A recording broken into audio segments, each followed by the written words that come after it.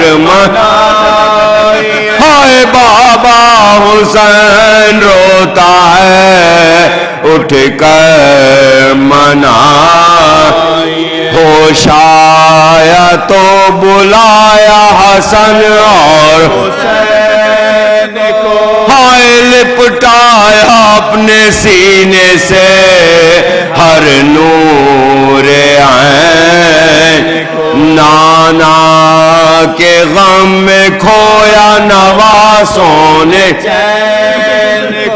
رو رو کے یہ سنایا شاہ مشرقین رو رو کے یہ سنایا شاہ مشرقین ہائے افسوس آج داغ جدائی لکھا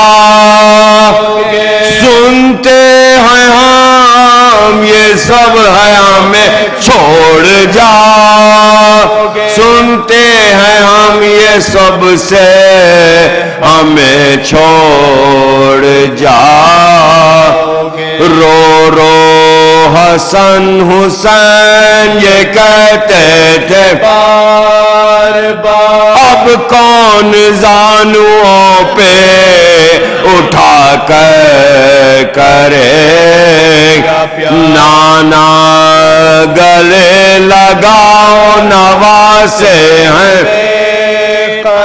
رونے جنہیں نہ دیتے تھے اب ہیں وہ عشق رونے جنہیں نہ دیتے تھے اب ہیں وہ عشق کیا کیا غم و ملال نگر دل میں کر گئے جو ناز اٹھانے والے ہمارے تھے جو ناز اٹھانے والے ہمارے تھے آخری بند محشر بپا کیا جو صغیروں کا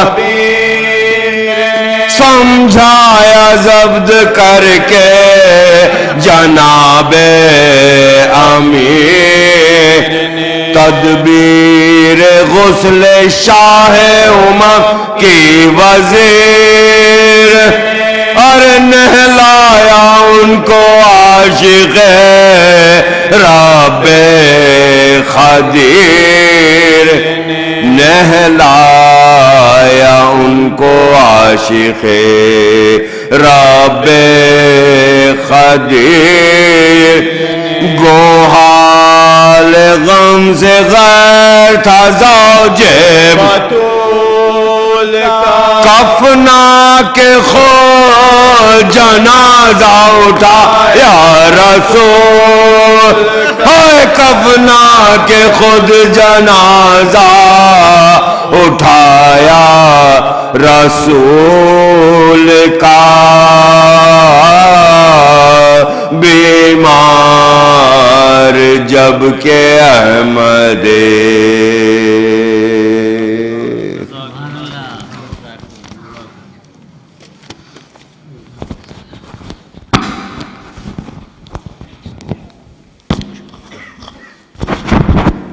صلوات بر محمد و آل محمد.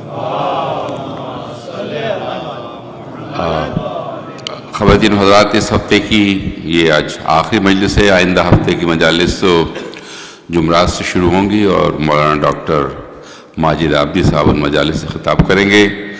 اسی پروگرام کے مطابق جمعرات اور جمعے کو 8:30 بجے، ہفتہ اور اتوار کو 7:30 بجے، اور پھر وہ مجلسیں پیر، منگل اور بدھ تک چلیں گی. تاریخ جس بھی اعتبار سے مطلب تاریخ کا تعین ہوگا اسی اعتبار سے وہ مجالس چلیں گی. اور آج کی مجلس کے بعد تو جناب رسول خدا صلی اللہ علیہ وسلم کا تابوت بھی برآمد ہوگا. صلوات بر محمد وعلی محمد۔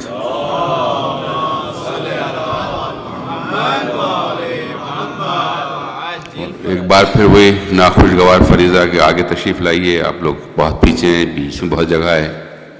محمد والے محمد بآواز بلند نعرہ صلوات۔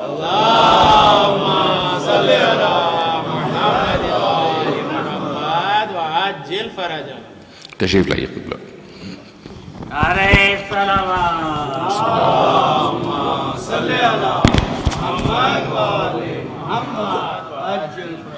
واردین صلوات،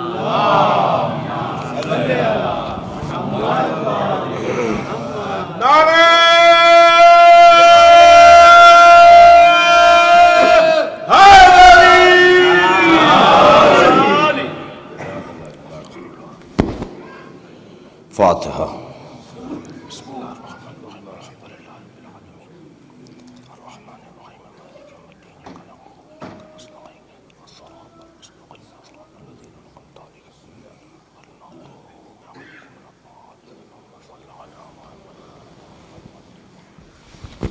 اعوذ باللہ من الشیطان الرجیم،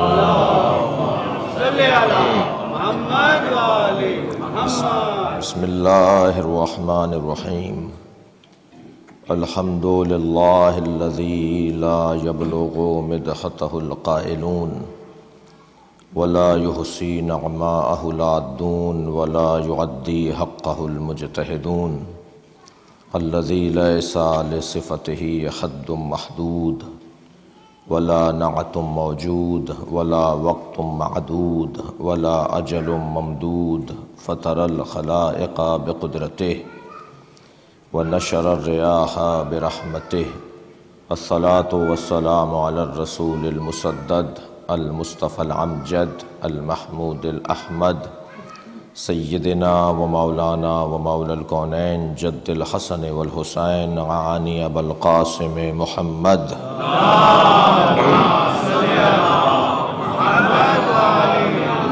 وآلہ الطیبین الطاہرین المعصومین الذین قال اللہ انما یرید اللہ لیذہب عنکم الرجس اہل البیت ویطہرکم تطہیرا،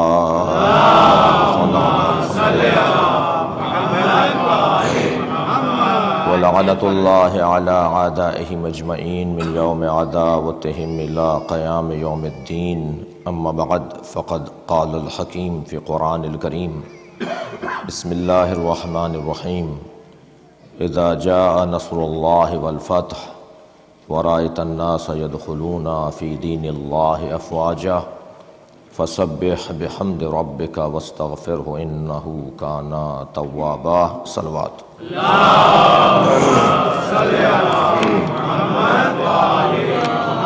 التماس سے ایک سورہ فاتحہ اور 3 مرتبہ سورہ اخلاص مرحوم مغفور سید محمد احمد زیدی اور مرحوم مغفور سید ابو الحسن نقوی ابن اسد اللہ خان نقوی، مرحومہ مرضیہ حسن نقوی بنت تقی حسین رضوی کے سال ثواب کے لیے تلاوت فرمائیں۔ بسم اللہ الرحمن الرحیم، الحمد للہ رب العالمین الرحمن الرحیم مالک یوم الدین، ایاک نعبد و ایاک نستعین اهدنا الصراط المستقیم صراط الذین انعمت علیہم غیر المغضوب علیہم ولا الضالین۔ بسم اللہ الرحمن الرحیم، قل هو اللہ احد اللہ الصمد لم یلد ولم یولد بسم اللہ الرحمن الرحیم، قل هو اللہ احد اللہ الصمد لم یلد ولم یولد ولم یکن له کفوا احد، صلی علی محمد وآل محمد ننتر صلوات۔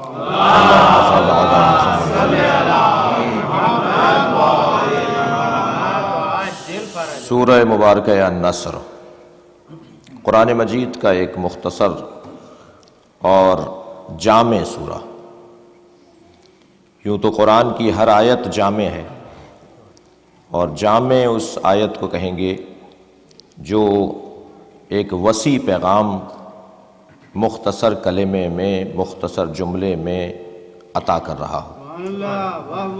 بات بہت مختصر ہو مگر پیغام سمندر جیسا گہرا ہو، اور قرآن کی ایک ایک آیت کا یہی انداز ہے، اور اللہ کے کلام کا یہی اعجاز ہے کہ وہ انتہائی مختصر بات انتہائی بڑے پیغام کی صورت میں.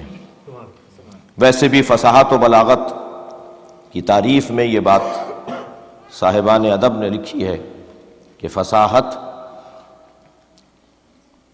اچھے جملوں کا انتخاب اور بلاغت ان اچھے جملوں کے استعمال کی صحیح جگہ. شاید اسی وجہ سے سید رضی نے نہج الفصاحہ نام نہیں رکھا، نہج البلاغہ نام رکھا ہے. صلوات پڑھیں ذرا محمد والے.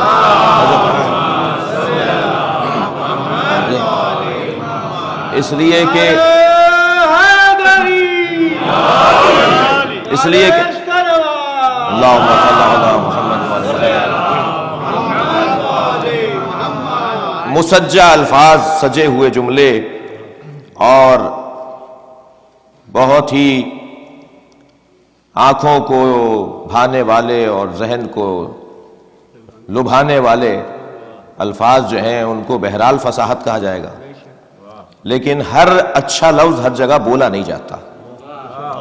اچھا لفظ اپنی اچھائی کھو دیتا ہے اگر اچھی جگہ پر استعمال نہ ہو. مثلا فصاحت میں فرض کیجئے ایک دسترخوان لگا ہوا ہو. اب ضمن ابتدائی تمہیدی بیان سے گزر رہا ہوں لہٰذا برا نہیں ہے کہ فصاحت و بلاغت کی تعریف ہو. دسترخوان لگا ہوا ہے اور اچھے اچھے کھانے لگے ہوئے ہیں اور میزبان مہمانوں سے کہے کہ ذرا اس غذا کو میل فرمائیے، ذرا اس سے بھی توجہ کیجئے گا، اس سے بھی اپنے دہن کو خوش ذائقہ کیجئے.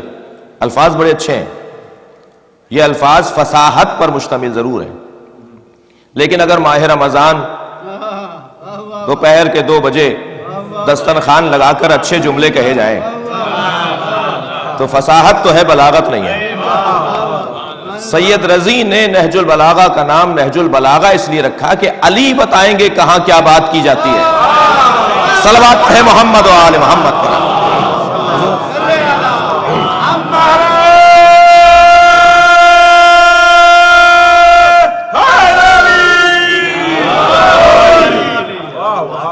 یہ اعجاز جو مولا علی کے کلام میں ہے وہ بدرجہ اعلیٰ اعجاز پیغمبر کے کلمات میں ہے. اس لیے کہ ایسا ہی فرق ہے جیسے استاد اور شاگرد کا فرق ہوتا ہے. پیغمبر استاد کو کہتے ہیں، علی شاگرد کو کہتے ہیں. اور ان دونوں کے کلام سے زیادہ بلاغت و فصاحت اللہ کے کلام میں ہے، اس لیے کہ وہ ان کا بھی خالق ہے، وہ انہیں بھی عطا کرنے والا ہے. اور نہج البلاغہ ہو یا سرکار دو جہاں کے کلمات پر کلمات نہج الفصاحہ کے عنوان سے سرکار کے کلمات ہوں، یا بہرحال سب سے بڑا کلام خود قرآن مجید ہو. الفاظ بہت مختصر ہیں مگر جامع ترین الفاظ ہیں. حضرت عباس کی والدہ کے دادا حضرت لبید ابن ربیعہ، تکرار کر رہا ہوں آپ کے لیے، حضرت لبید ابن ربیعہ وہ ان 7 بڑے شاعروں میں سے ایک شاعر تھے کہ جن کا قصیدہ، جن کا کلام، جن کی نظم، جن کی غزل خانہ کعبہ پہ معلق کی جاتی تھی. ان 7 بڑے شاعروں میں سے تاریخ ادب کے سب سے بڑے شاعروں میں 7 ایک حضرت ام المنین کے دادا حضرت لبید ابن ربیعہ. تو بہت بڑا کلام، بہت بڑا نام، بہت بڑا عنوان. لیکن جب اعلان اسلام ہوا اور سرکار نے اعلان رسالت فرمایا اور پھر سرکار دو جہاں بظاہر اس دنیا سے رخصت ہو گئے اور پھر دوسرا دور حکومت آیا تو حضرت نے، دوسرے دور حکومت کے حضرت نے انہیں خط لکھا کہ آپ کے زمانے جاہلیت کے اشعار ہمیں یاد آتے ہیں، کوئی نیا کلام کہا ہو تو بھیج دیجئے. تو انہوں نے سورہ الحمد لکھ کر بھیج دی. صلوات پڑھے ذرا محمد و آل.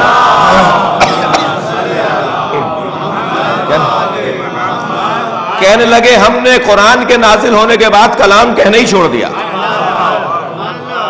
کیسے ہم قرآن کے مقابل اپنا کوئی کلام پیش کریں. اور عزیزان گرامی، جتنے بھی صاحبان دقت لوگ ہیں وہ ان تمام چیزوں کی دقت ضرور کرتے ہیں. اور کیونکہ آج کے ویسے ہی چاروں مجلسوں کا ممدوح سرکار دو جہاں کی ذات رہی اور یہ سورہ مبارکہ النصر بھی سرکار کو ہی اللہ مخاطب کر رہا ہے کہ جب اللہ کی نصرت اور فتح آ جائے گی تو تم دیکھو گے کہ لوگ جوق در جوق، فوج در فوج، گروہ در گروہ دین اسلام میں داخل ہو رہے ہیں. اور پس اس وقت تم اپنے رب کی تسبیح حمد کی صورت میں کرو اور استغفار کرو. اللہ بہت زیادہ استغفار سننے والا ہے، بہت زیادہ توبہ کرنے والا ہے، بہت زیادہ توبہ سننے والا ہے۔ تم جتنا اپنے رب کی طرف پلٹتے ہو، اللہ اس سے زیادہ اپنے کرم کی طرف پلٹتا ہے۔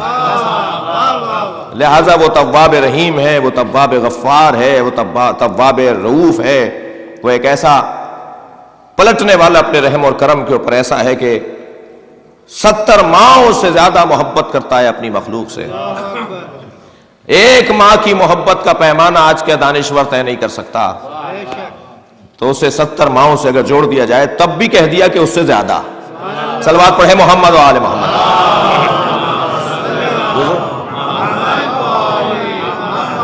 جو ذات کبریا نے اپنے حبیب کو جو عظمت عطا کی، ان میں سے ایک عظمت سرکار کے لیے یہ کہ اوتی تو جوامع الکلم، مجھے اللہ نے جو معجزے عطا کیے ہیں ان میں سے ایک معجزہ مجھے یہ دیا ہے کہ مجھے اللہ نے جوامع الکلم قرار دیا ہے، میں جامع ترین جملہ بولتا ہوں۔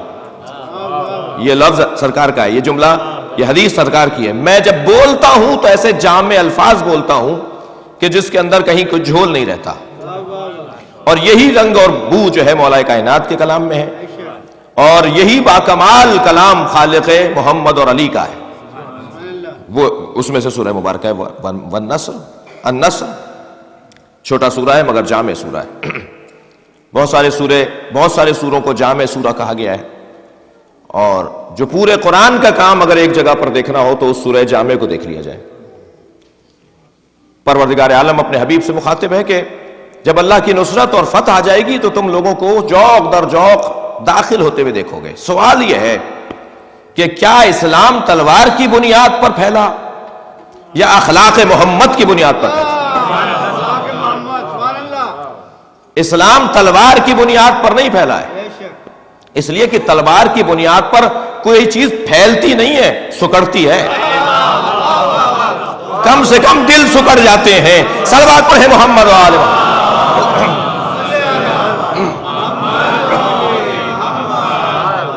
کوئی چیز پھیلتی نہیں ہے، زور جو زبردستی کی بنیاد پر کوئی چیز پھیلتی نہیں ہے۔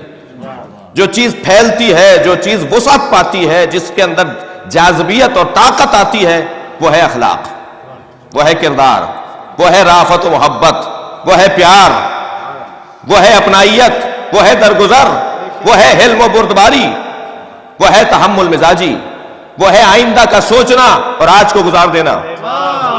بھائی عزیزو، ہم جتنا کام کر رہے ہیں وہ کل کے لیے کر رہے ہیں۔ اتنی مہنگی فیسیں دے کر اپنے بچوں کو پڑھا رہے ہیں، کیوں؟ تاکہ کل ان کا اچھا ہو جائے۔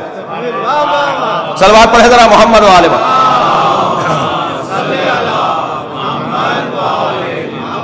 ہمارا کوئی کام آج کے لیے نہیں ہے، ہمارا کل کے لیے آج کا کام ہے۔ کل بہتر ہو جائے، آئندہ بہتر ہو جائے۔ جملہ آپ کی محترم سماعتوں کے حوالے کروں، اس وقت مجلس میں آپ کیوں بیٹھے ہیں؟ تاکہ کل اچھا ہو جائے، قبر اچھی ہو جائے، آخرت اچھی ہو جائے۔ صلوات پڑھے محمد و آل محمد۔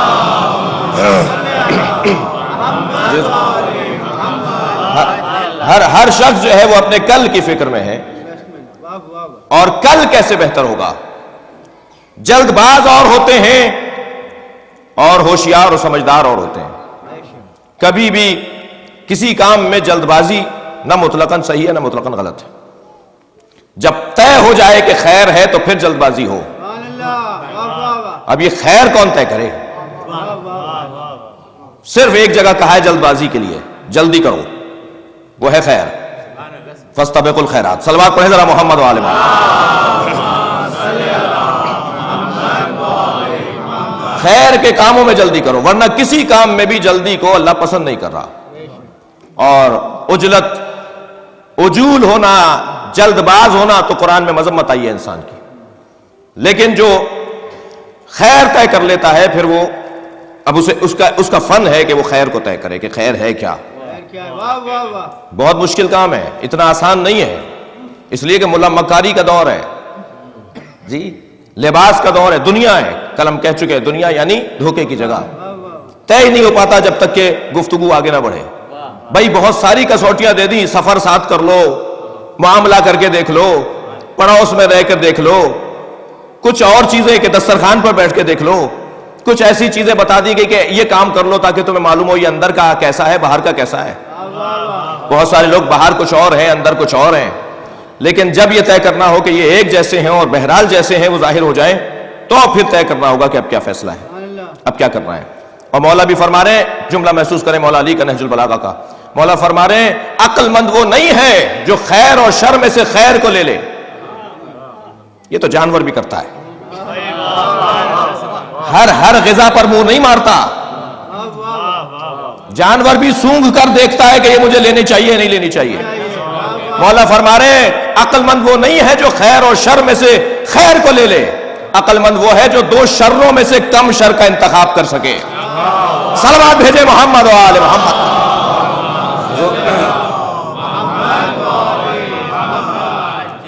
اور یہ کلمات اور یہ پیغامات جو سرکار کے اور مولا علی کے اور قرآن مجید کا حکم اور روش جو دی ہے وہ جامع ترین نظام زندگی۔ اب دیکھنا یہ ہے کہ سرکار کی زندگی میں وہ کون سی چیز ہے کہ جسے نصرت اور فتح اللہ نے قرار دیا ہے۔ سرکار کی زندگی میں نصرت اور فتح تلوار کی جیتی ہوئی جنگوں کو قرار نہیں دیا، اگرچہ بڑے سخت مرحلے تھے، بڑے سخت مرحلے تھے۔ آج تاریخ جب دہرائی جاتی ہے تو اندازہ ہوتا ہے کہ کتنا مشکل تھا اس دور کے اندر، اور ایسے جنگ لڑنا اور ایسے میدان میں ٹکے رہنا اور جمے رہنا اور میدان چھوڑ کے نہ جانا اور میدان میں جمے رہنا اور میدان میں آ کر دشمن کا مقابلہ کرنا کتنا مشکل کام تھا۔ قرآن مجید کی آیات سورے میں موجود ہیں۔ اب ہماری مشکل یہ ہے کہ اگر ہم قرآن بھی پڑھیں تو الزام آ جائے گا کہ تبرہ کر رہے ہیں۔ ابن عباس سے امیر شام کا سامنا ہو گیا۔ صلوات پڑھ لیں ذرا محمد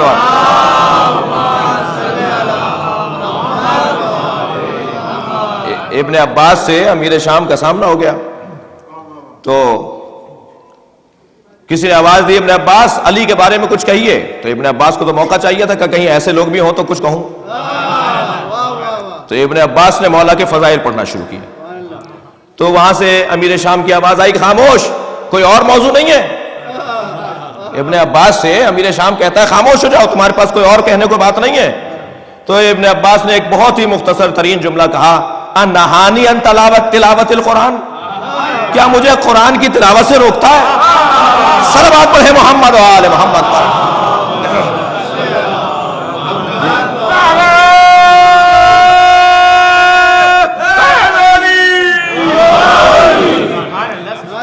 تو اسی طرح اگر بہت ساری باتیں کہ بھئی جنگ احد پورا 2 سپارے بھرے ہوئے ہیں، پورے پر ہیں جنگ احد کے معاملات سے، اور قرآن مجید کے اندر بہت ساری، یہ کیوں ہے قرآن نے کیوں بیان کیا؟ پڑھنے کے لیے بیان کیا ہے یا کسی سے دب کے اور ڈر کے چھوڑ دینے کے لیے قرآن نازل ہوا ہے؟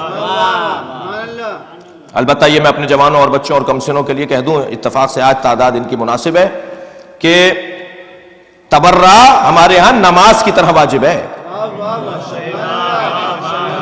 توجہ ہے حضرات کی؟ تبرہ ہمارے ہاں روزے کی طرح واجب ہے۔ یہ تم تبرہ کو گالی کیوں سمجھ بیٹھے ہو؟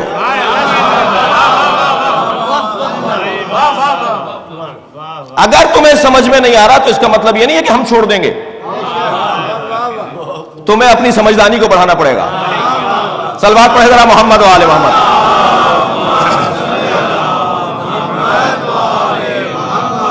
واجبات تشیع میں سے ہے، عبادات میں سے ہے تبرہ و تولا، اسے چھوڑا نہیں جا سکتا۔ لیکن یہ کس نے کہہ دیا کہ گالی دینا تبرہ ہے؟ جملہ آپ کی محترم سماعتوں کے حوالے کر رہا ہوں، صاحبان دقت بیٹھے ہیں، صاحبان ادب بیٹھے ہیں، حضور تشریف لائیے گا۔ یہ کس نے کہہ دیا کہ گالی دینا تبرہ ہے؟ تبرہ کہنے کی چیز نہیں ہے، کرنے کا عمل ہے۔ صلوات پڑھے محمد و آل محمد۔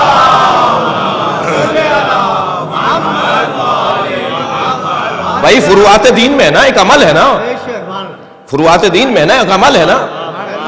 نماز فعل ہے، قول نہیں ہے، روزہ فعل ہے، قول نہیں ہے، حج فعل ہے، قول نہیں ہے، ایسے ہی تبرہ فعل ہے، قول نہیں ہے۔ صلوات پڑھے محمد و آل محمد۔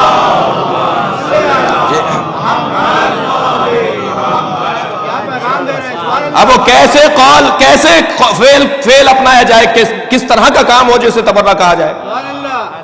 کہہ رہے ہیں لو مولانا مشکل بنا دی، ہم ویسے ہی قول والے لوگ ہیں. صلوات پڑھیں ذرا محمد و آل محمد.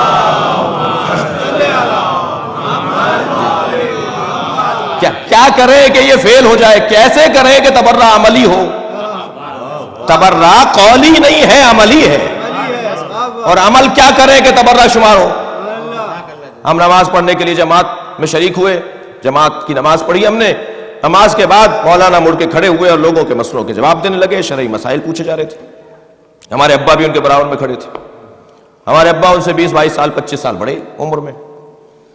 ہم نے اپنے ابا کو آداب تسلیم سلام کیا، انہوں نے ہمیں تھپکی دی، دعا دی، اور پھر ہم نے برابر میں ہی کھڑے ہوئے مولانا سے مسئلہ پوچھا. تو وہاں ایک اور صاحب کھڑے تھے، کہنے لگے آپ نے اپنے ابا کا احترام نہیں کیا. میں نے کہا نہیں، سب کے سامنے ہم نے سلام کیا اور سب کے سامنے انہوں نے پیار کیا. تو کہنے لگے مسئلہ ان سے کیوں نہیں پوچھا؟ بڑے کے ہوتے ہوئے آپ نے چھوٹے سے مسئلہ کیوں پوچھا؟ تو ہم نے انہیں جواب دیا، سنو، محترم اور ہوتا ہے، مرجع اور ہوتا ہے. محترم کتنے ہی ہوں گے، مرجع اہل بیت ہے. صلوات پڑھے محمد و آل محمد.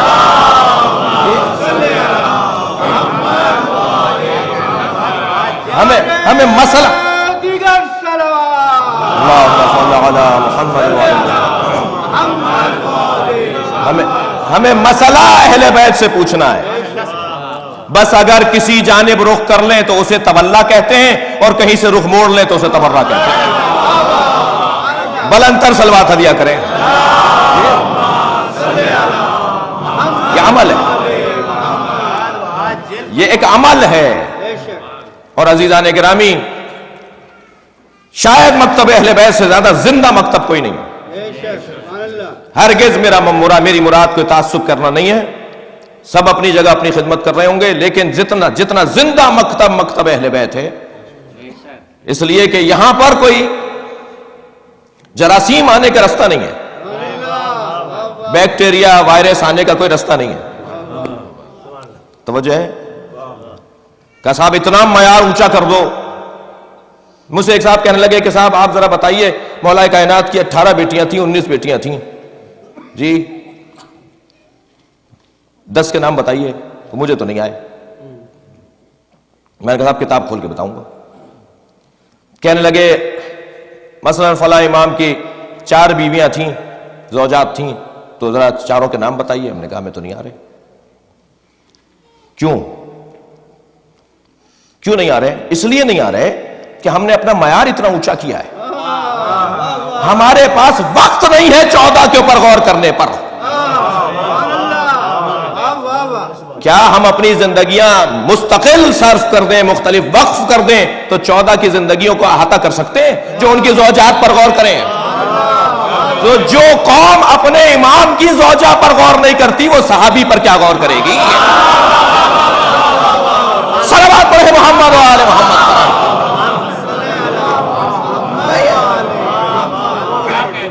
ہم غور ہی نہیں کر رہے، ہمارے پاس وقت ہی نہیں ہے. بلند تر صلوات ہدیہ کریں.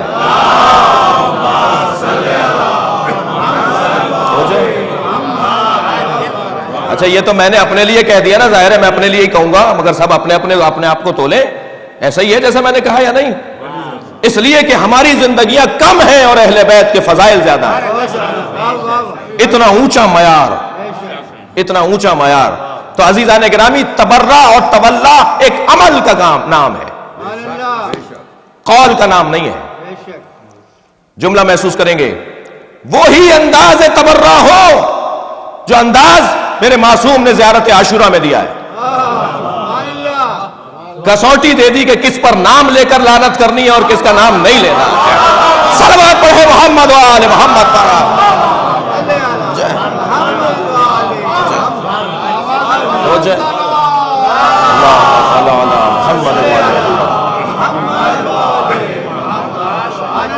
ہم کوئی کام اپنے ائمہ کے بتائے ہوئے دستور سے ہٹ کے نہیں کر سکتے.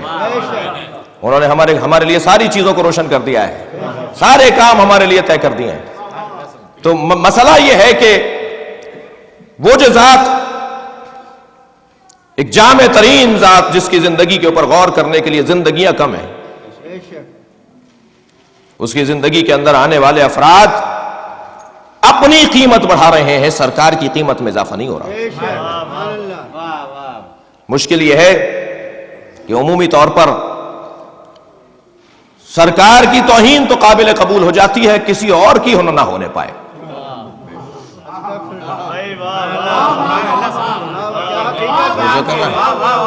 افسوسناک یہ ہے کہ سرکار کی توہین تو برداشت ہے، مگر سرکار سے جڑے ہوئوں کی توہین نہیں ہونی چاہیے۔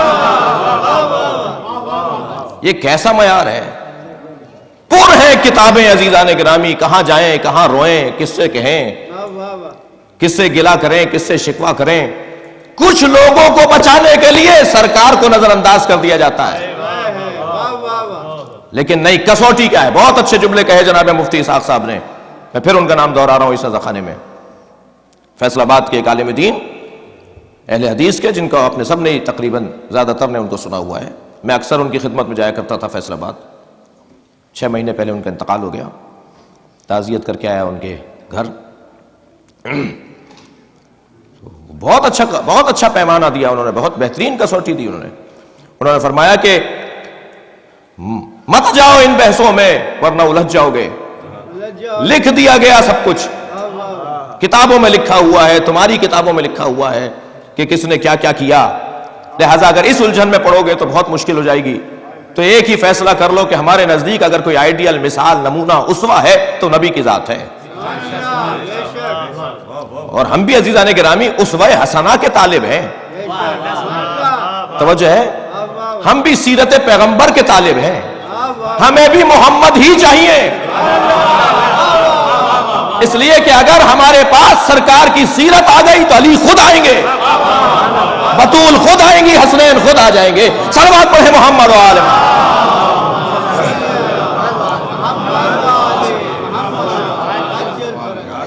توجہ ہے بزرگ، ایک ایسی ذات جس کے اندر جامعیت پائی جاتی ہے۔ سرکار دو جہاں کا کمال یہ ہے کہ آپ نے اپنے رافت اور محبت کے ذریعے سے دین کو عام کیا ہے۔ وہ جو جنگیں لڑی، وہ جو تلواریں چلیں، اس کی بنیاد پہ اسلام نہیں پھیلا۔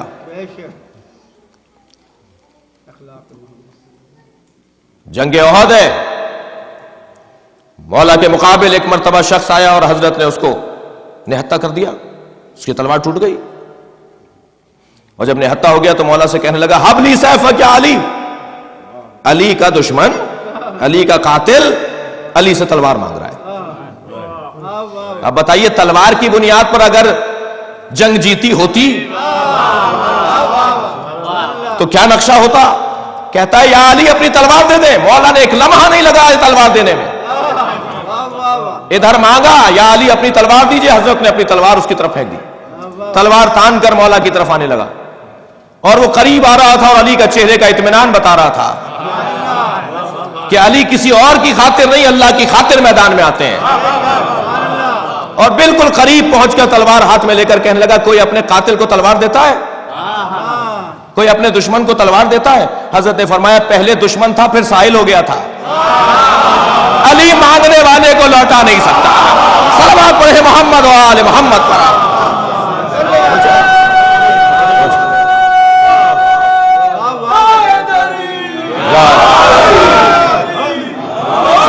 فوراً قدموں میں گر گیا،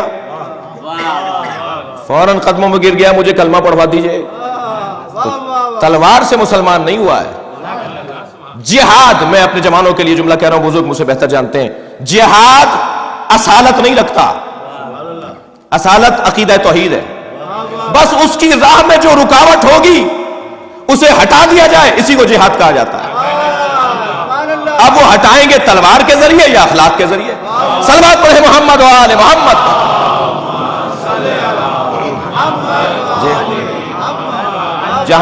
جہاں یہ باتوں سے نہیں مانیں گے، جہاں یہ گفتگو سے نہیں قائل ہوں گے، وہاں تلوار اٹھے گی۔ لہذا جب یمن بھیجا مولا کو نبی مکرم نے تو فرمایا یا علی تم انہیں جا کر پہلے لا تقاتلن، یہ جملہ نبی کا، لا تقاتلن احدا حتی تدعوہ الی الاسلام، کسی ایک کو بھی قتل مت کرنا مگر پہلے اسے اسلام کی دعوت دے دینا، اور علی دعوت دیں اور کوئی قائل نہ ہو، یہ تو میری کمزوری ہے کہ میرے بیان سے کوئی مطمئن نہیں ہوتا، ورنہ جب علی بولتا ہے تو امام الکلام ہے، کلاموں پر امامت رکھتا ہے علی کا کلام، تو جب یہ بولتے ہیں تو ایک مرتبہ اثر کرتا ہے، اور بڑے بڑے ٹیڑھے دلوں پر اثر ہوا، جملہ ممبری کہوں، بڑے بڑے ٹیڑھے دماغوں پر اثر ہوا، انہوں نے ایک مرتبہ کچھ کہہ دیا تو وہ اثر کر گیا، تو کردار کے ذریعے سے اور اخلاق کے ذریعے سے اور تحمل مزاجی کے ذریعے سے اسلام پھیلا ہے۔ سرکار دو جہاں نے دو چیزیں زندگی میں نہیں اٹھائیں، ایک کبھی قلم نہیں اٹھایا اور ایک کبھی تلوار نہیں اٹھائی، دونوں علی کو دے دی۔ کبھی سرکار نے قلم نہیں اٹھایا، قلم چلانا نہیں آتا تھا۔ اچھا یہ انسان کی بہت پرانی کمزوری ہے، پھر جملہ تکرار کر رہا ہوں کہ اپنا عیب دوسرے پہ ڈالتا ہے۔ انہوں نے کبھی سرکار کو قلم اٹھائے ہوئے نہیں دیکھا تو کہہ رہے ہیں کہ لکھنا نہیں آتا، انہوں نے کبھی سرکار کو تلوار ہاتھ میں نہیں لے ہوئے دیکھا تو کہتے ہیں صاحب معاذ اللہ لڑنا نہیں آتا۔ یہ ایک تہمت اس زمانے میں لگی سرکار کے اوپر، مشرقین قریش نے اور کافروں نے اور مشرکوں نے ایک تہمت لگائی کہ انہیں لڑنا نہیں آتا، اور اس زمانے میں جسے لڑنا نہ آتا ہو دور ہی لڑائی کا تھا، جن کے مزاجوں میں لڑائی ہو کیوں نہیں تلوار اٹھائی؟ اگر یہی ایک جملے میں کہہ دوں اپنے الفاظ میں، کیوں سرکار نے تلوار نہیں اٹھائی؟ اس لیے کہ مزاج بدلنے آئے تھے، تمہارے مزاج میں تلوار ہے، ہم پوری دنیا پر اپنا کلمہ پڑھوائیں گے، تلوار نہیں اٹھائیں گے۔ صلوات پڑھیں محمد و آل محمد۔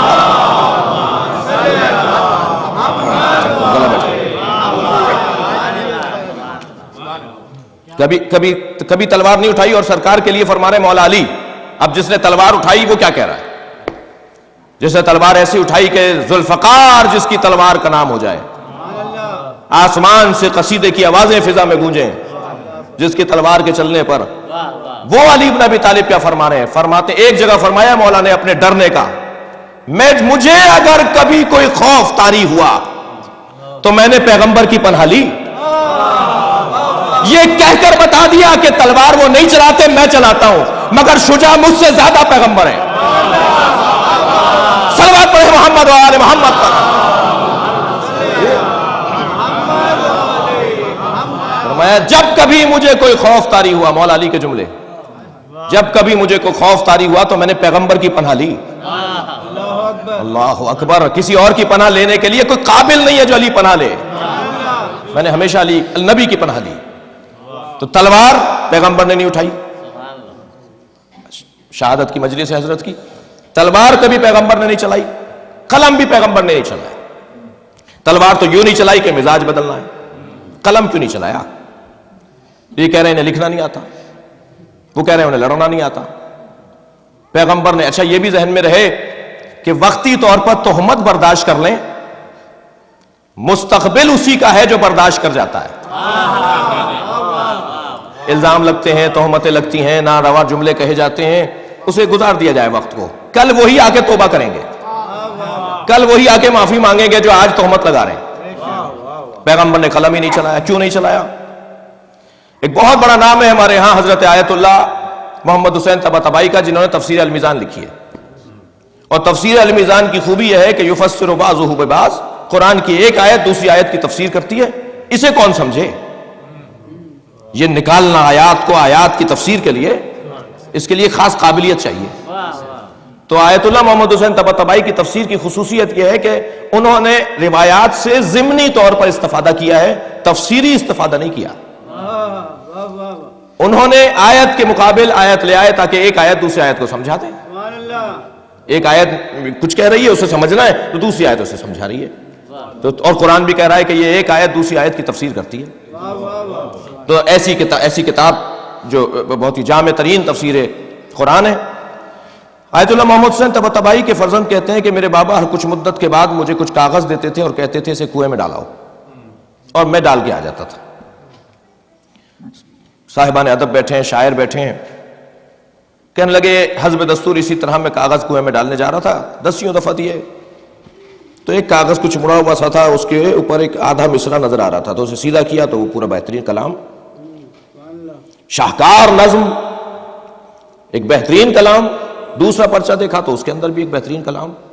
اس طرح کلام ہی کلام, نظمیں, غزلیں.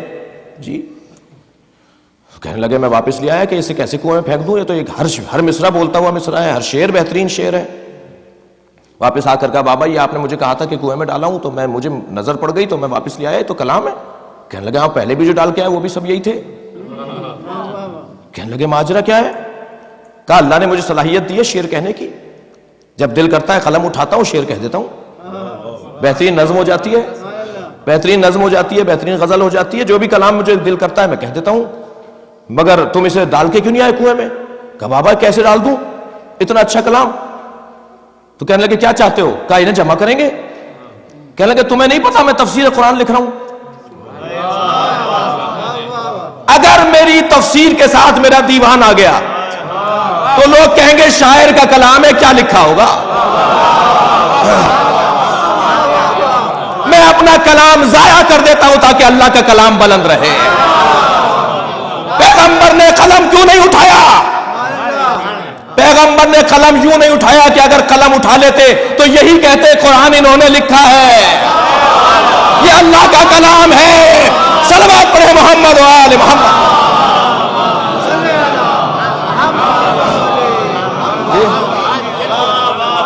پیغمبر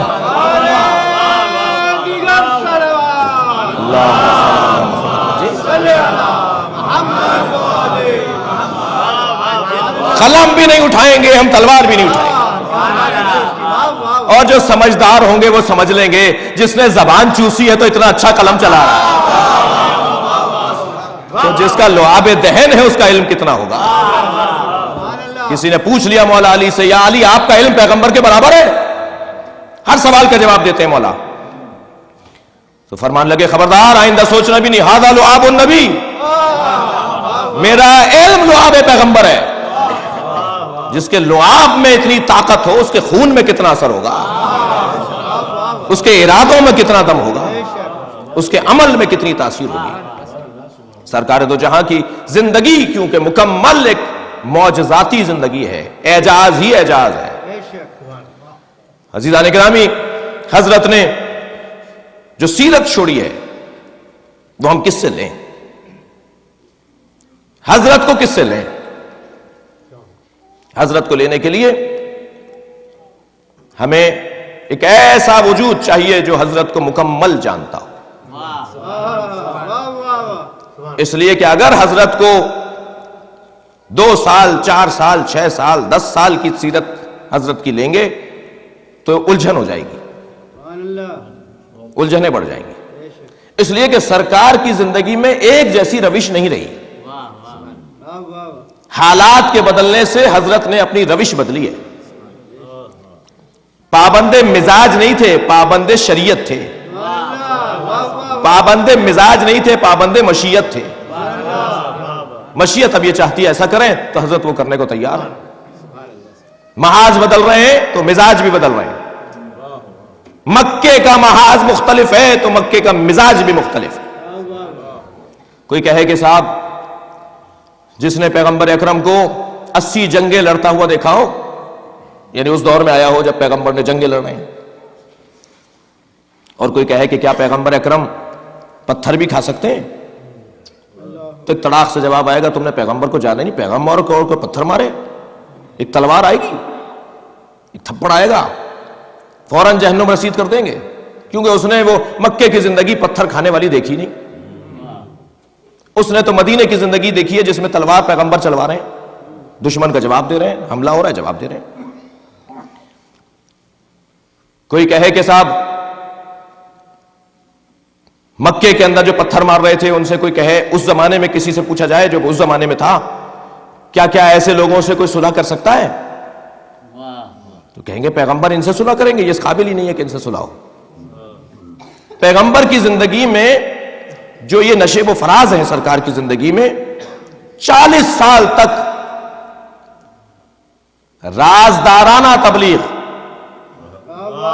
میں یہاں مخفی تبلیغ نہیں بولتا, بعض لوگوں نے لکھا بھی ہے, بعض لوگ بولتے بھی ہیں مخفی تبلیغ. مخفی تبلیغ نہیں تھی, رازدارانہ تھی, اہل کو چیز دی جائے. لوگ اس قابل نہیں تھے کہ انہیں ہر بات بتا دی جائے. رازداروں کا دور, صاحبان اسرار کا دور, راز رکھنے والوں کا دور. پیغمبر نے ایک مدت تک حضور اسرار کے ساتھ, رازداری کے ساتھ تبلیغ کی ہے, اپنے خاندان والوں کے لیے, اپنے قریبیوں کے ساتھ. جی پیغمبر 40 سال کے بعد نبی ہوئے, تم 40 سال کے بعد دیر سے آئے ہو.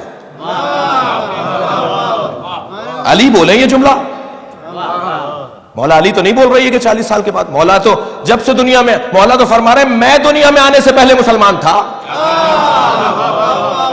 مولا کے اپنے الفاظ ہیں, مولا کے اپنے الفاظ ہیں. امیر شام کو خط لکھا حضرت نے, اس نے کہا جی تمہارا اور میرے بڑے بڑے خاندان ہیں ہم دونوں کے, لہٰذا ہم میں کوئی اختلاف نہیں ہونا چاہیے. تو حضرت نے بڑا ایک بہترین جو اعجاز سے بھرپور کلام حضرت نے نظم کر کے بھیج دیا.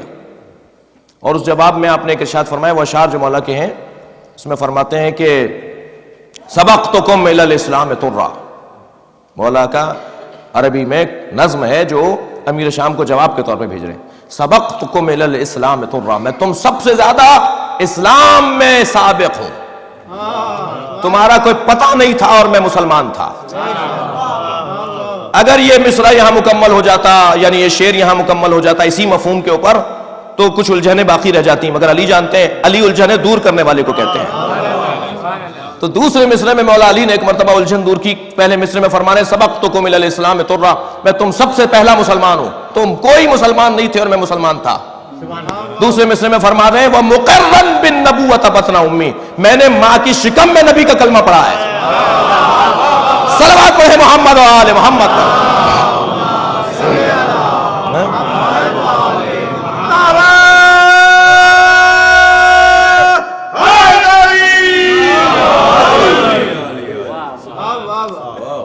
دعا فرمائے مجلس مکمل کروں.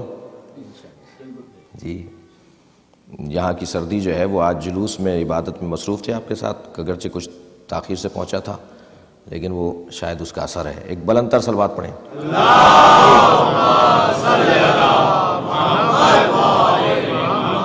اس سے بلند صلوات دیا کریں.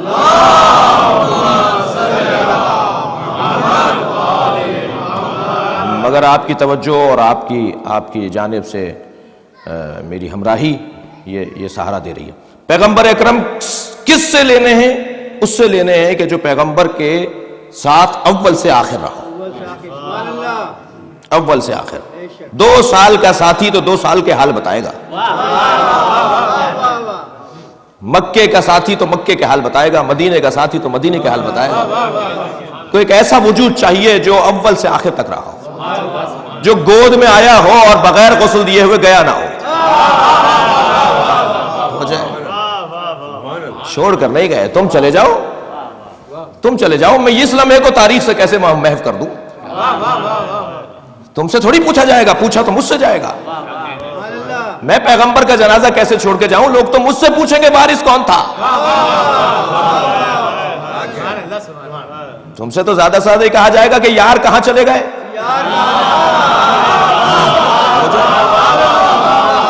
لیکن میں تو وارث ہوں, میں تو خاندان کا ہوں, میں تو وارث ہوں. شرعی طور پر غسل و کفن دینا بھی میرا ہی کام ہے. وارث پیغمبر. اچھا وارث نہیں چھوڑتے ہم کسی کو. جی یہ جو فیکٹری تھی نا حدیث سازی کی, وہاں سے ایک حدیث بن کر آئی تھی کہ ہم انبیاء وارث نہیں چھوڑتے. اگر انبیاء وارث نہ چھوڑیں تو انبیاء کے غسل و کفن کا اہتمام نہ ہو. جی لہذا ایک ایسا وجود جو اول سے آخر تک سرکار کے ساتھ رہا ہو, وہ بتائے گا کہ نبی کیا ہیں. اور نبی نے بھی اس کا اہتمام کر دیا کہ انا و علی ابوا هذه الامه, میں اور علی اس امت کے 2 باپ ہیں. یا رسول اللہ, 2 باپ کی اصطلاح.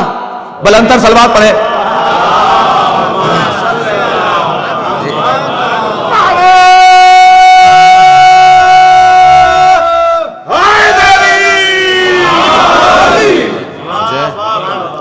اور علی. اچھا یہ حدیث اہل سنت کی کتابوں میں بھی ہے, پیغمبر کا یہ فرمان مولا کی عظمت پر, اور ہمارے ہاں بھی یعنی اہل تشیع کے بیان.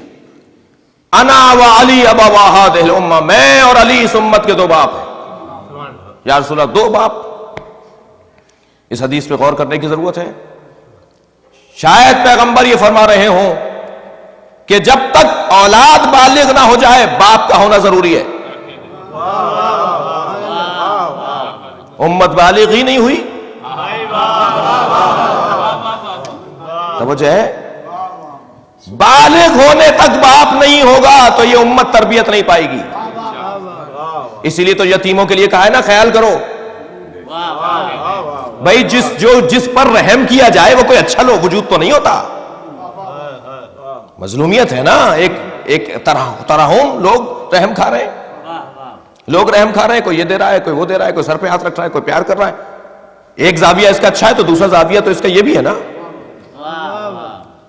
کہ اگر بلوغت سے پہلے یتیمی آ جائے تو پھر سب سرپرست ہو جاتے ہیں, اور جب سب سرپرست ہو جاتے ہیں تو پھر کتابوں میں تو دین ہوتا ہے, عمل میں نہیں ہوتا.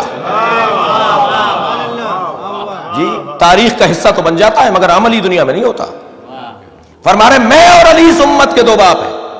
امت ابھی بالغ نہیں ہوئی ہے. 23 برس کی نبوی حیات میں سرکار دو جہاں نے جو پیغامات دیے, امت کو ابھی کچھ اور چیزوں کی بھی ضرورت تھی. ایک مرتبہ سرکار کو زہر دے دیا گیا.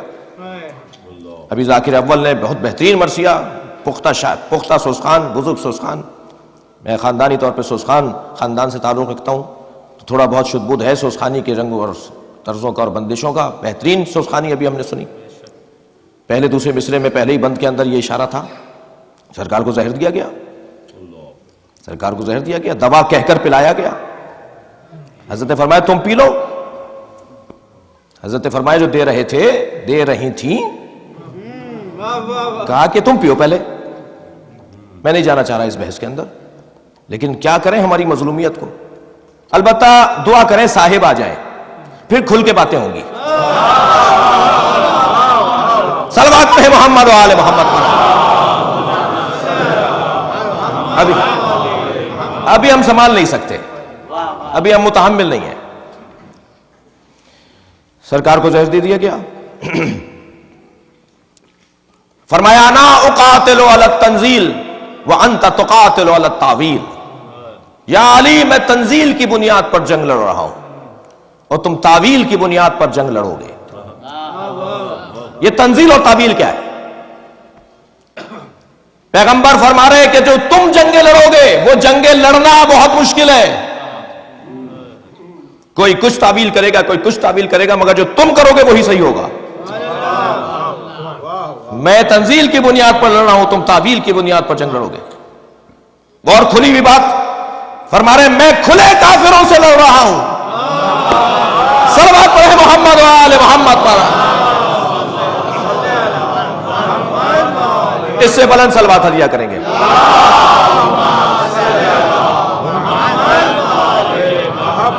تم ان سے لڑو گے جو اسلام کے لبادے میں کچھ اور ہیں.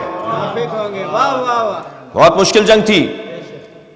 تو سرکار نے فرمایا کہ جب تک امت کے پاس کسوٹیاں, پیمانے, فارمولے, اصول نہ آ جائیں اس وقت تک باپ کی ضرورت ہے. باپ کی ضرورت ہے, اس کو تربیت دینی ہے, اس کو بالغ کرنا ہے اس امت کو. جب امت بالغ ہو جائے گی تو نسلیں آگے بڑھتی رہیں گی, انہی اصولوں پر زندگی چلیں گی. میں تنزیل کی بنیاد پر لڑ رہا ہوں, تم تعویل کی بنیاد پر جنگ لڑو گے.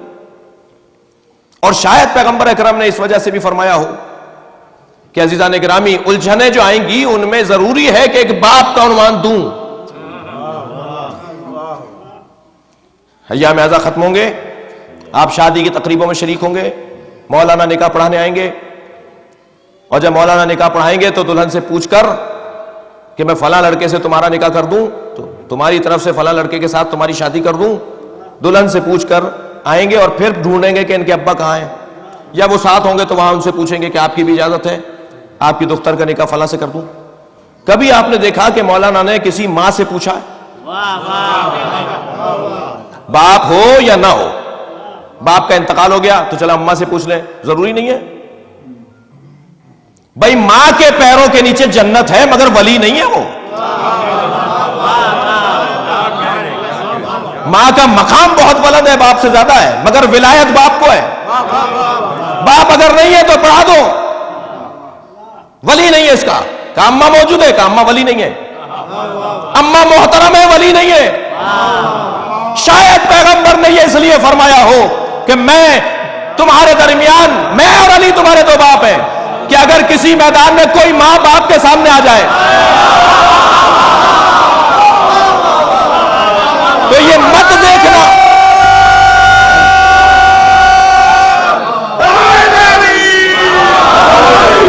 یہ مت دیکھنا کہ ماں کیا کہہ رہی ہے، یہ دیکھنا کہ باپ کیا کہہ رہا ہے، اس لیے کہ باپ ولایت رکھتا ہے۔ صلوات پڑھے محمد و آل محمد۔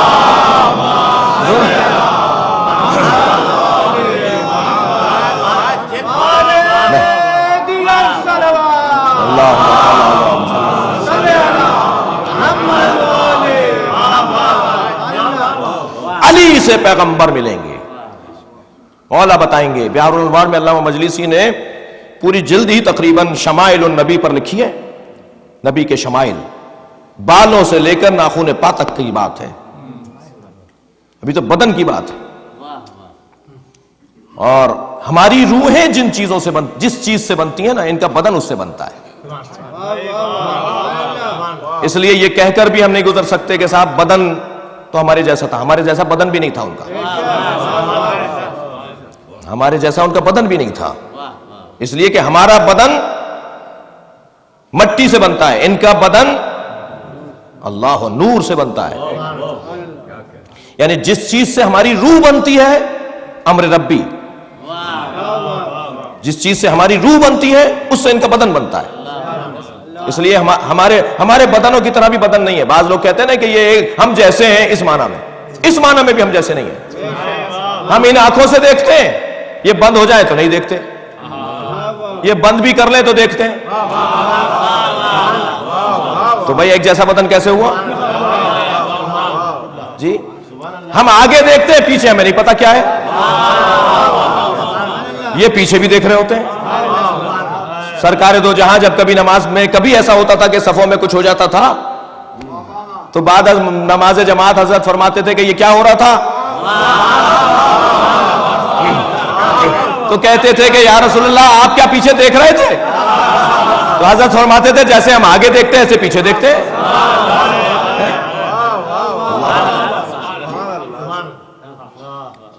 اہل سنت کی روایت ہے، اہل سنت کی کتابوں میں یہ روایت ہے کہ جب امام حسین کو بھوک لگتی تھی اور جناب زہرا دور ہوتی تھی تو نبی ایک لمحہ نہیں لگاتے تھے حسین کا رونا نبی کو پسند نہیں تھا، تو نبی مکرم اپنا انگوٹھا امام حسین کے منہ میں دے دیتے تھے، اہل سنت کی روایت، اور اس انگوٹھے سے سرکار کے دودھ نکلتا تھا، اور جب امام حسین سیر ہو جاتے تھے تو فرماتے تھے حسین بس یہ اللہ نے تمہارے لیے ہی بنایا ہے۔ اہل سنت کی کتابیں میں ہے یہ، خاص طور پر ایک طویل موضوعات ہیں اور طویل فضائل ہیں شمائل النبی پر، سرکار کے بال پر اگر بات ہو تو میں چھوٹا سا طالب علم ہوں اور اللہ کرے آخر تک طالب علم رہوں، ایک بال پر ایک مجلس بہت آرام سے میں طالب علم پڑھ سکتا ہوں، ایک بال پر پیغمبر کے، کیونکہ مولا نے بتایا ہے جی، ہمارے پاس تو بتایا ہوا ہے اور ابھی بھی کم ہے، پورے بدن مبارک کے اوپر شمائل النبی کے عنوان سے، اور وہ بھی مولا علی بتا رہے ہیں۔ مولا علی نے بتایا ہے کہ نبی مکرم کی آنکھیں کیسی تھیں، ابرو کیسے تھے، پیشانی کیسی تھی، بال کیسے تھے، لب کیسے تھے، سرکار کے گوشت کان کیسے تھے، سرکار کی انگلیوں کا کیا کیفیت تھی، ناخنوں کا کیا حال تھا، اللہ اکبر، سرکار دو جہاں کے پنڈلیوں کا کیا حال تھا، ناخن پا کا کیا حال تھا، کمر کا کیا حال تھا، حضرت کے بازوؤں کی کیا کیفیت تھی، ایک عنوان حضرت فضائل پیغمبر کے اندر بیان کر رہے ہیں، شمائل النبی۔ تو مولا علی جس انداز سے نبی مکرم کے فضائل بیان کریں گے کیونکہ اول سے آخر تک رہے۔ عزیزان گرامی، ایک نقطہ اور کہہ کر آپ کو ایک منزل دوں کہ مولا ہی کو حق ہے کہ وہ پیغمبر سمجھائیں، اس لیے کہ گواہ رسالت بھی اللہ نے اپنے ساتھ علی کو بنایا ہے، علی کے علاوہ کوئی اور رسالت پہ گواہ نہیں ہے۔ صاحب مولانا نے مجلس میں یہ کہہ دیا، کوئی گواہ ہے؟ کہنے لگے ہم خود تھے، تو فوراً مان لی جائے گی بات. اور کہنے لگے نہیں ہم تھے نہیں مگر ہم نے سنا ہے، تو ڈھیلی پڑ جائے گی گواہی. علی ان لوگوں میں سے نہیں ہے جو سنی ہوئی بات کر رہے ہو. نہج البلاغہ اٹھا کے دیکھ لیجئے. نہج البلاغہ میں میرے مولا علی فرماتے ہیں، بظاہر 92 نمبر کا خطبہ ہے، حضرت فرماتے ہیں انی ارا نور الوحی والرسالہ، میں نے رسالت اور وحی کے نور کو دیکھا ہے. سننے والے اور ہیں، دیکھنے والا اور ہے. صلوات پڑھے محمد و آل محمد.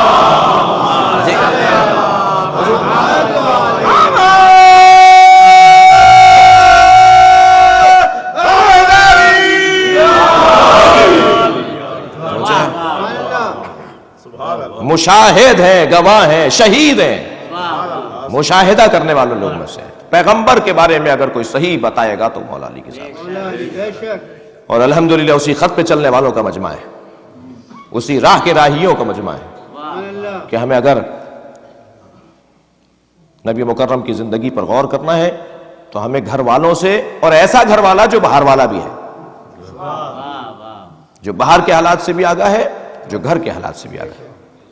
عزیزان گرامی، بس میں نے مجلس کو منزل دی. یہ تو سرکار کی زندگی کے وہ عظیم پہلوؤں سے بہرحال وقت کی تنگی کے تحت گریز ہے، لیکن حضرت کی فضائل اور منقبت اور فضائل اور مناقب جتنے زیادہ ہیں اتنے ہی مصائب بھی زیادہ ہیں. جملہ ممبر کی زبان کا کہہ رہا ہوں کہ جو صاحب فضائل ہوتا ہے وہی صاحب مصائب بھی ہوتا ہے. بڑا گہرا ربط ہے فضائل کا مصائب کے ساتھ. نہیں ہو سکتا کہ کوئی صاحب فضائل ہو اور صاحب مصائب نہ ہو. زیادہ فضائل ہے تو مصائب بھی زیادہ ہے. ما اوذی نبی قط کما اوذیت، کسی نبی کو اتنی اذیت نہیں پہنچی جتنی اذیت مجھے پہنچائی گئی. وہ کون سی اذیتیں ہیں؟ وہ پتھر مارنے والی اذیت ہے. اس سے زیادہ تو بہت سارے نبیوں کو بدنی تکلیفیں دی گئیں. پیغمبر اکرم کو بدنی تکلیف سے زیادہ روحی تکلیفیں دی گئیں. روحی تکلیفیں، پیغمبر اکرم کو روحی تکلیفیں پہنچائی گئیں. سلام ہو اس مظلوم اول پر. سرکار کو زہر دے دیا گیا اور اثر سم کی وجہ سے حضرت نے فرمایا میرے سرہانے میری فاطمہ کو لے آؤ. بہت روئے نبی اس آخری وقت میں، حضرت ختیجہ کو یاد کر کے. میں نے یہ مقتل میں پڑھا کہ جب نبی مکرم کی شہادت رحلت قریب ہے تو آپ نے جناب زہرا کو بلا کر اتنا گریہ کیا، اور جب کسی بی بی نے پوچھا آپ ایسے کیوں رو رہے ہیں، فرمایا مجھے اس کی ماں یاد آ رہی ہے. جب جناب ختیجہ کی رحلت ہوئی تھی اس وقت سرکار کو فرمایا تھا میری فاطمہ کو کبھی اکیلا نہ چھوڑیے گا. حتیٰ جو کچھ بھی جناب زہرا کے پاس تھا، جناب ختیجہ کے پاس تھا، وہ نبی کے حوالے کر کے کہا جب میری بیٹی کی شادی ہو، جب میری فاطمہ کی شادی ہو تو یہ میری چیزیں اسے دے دیجیے گا. اور فرمایا جب فاطمہ کو رخصت کریں تو میری بچی کے ساتھ خاندان کی ایک عورت کو بھیجیے گا تاکہ یہ اس سے مانوس رہے. جو ہمارے یہاں بھی دستور رہا ہے، نہیں معلوم اب ہے یا نہیں، یہ سنت ہے، جا کے کسی ایک بیوی کو ساتھ بھیجیے گا. بہت یاد کیا جناب ختیجہ کو نبی مکرم نے، بار بار اپنی بچی کو پیار کر رہے ہیں، اور بیوی ہے کہ ایک مرتبہ گریے میں اضافہ ہے. آج کی اس مجلس کو سب سے زیادہ پرسا بی بی زہرا کا ہے.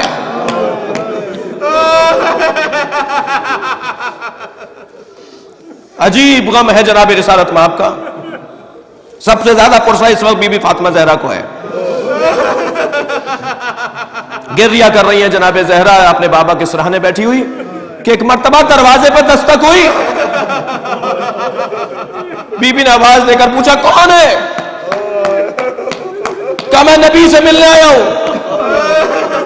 فرمایا واپس چلے جاؤ, میری بابا کی طبیعت اچھی نہیں ہے.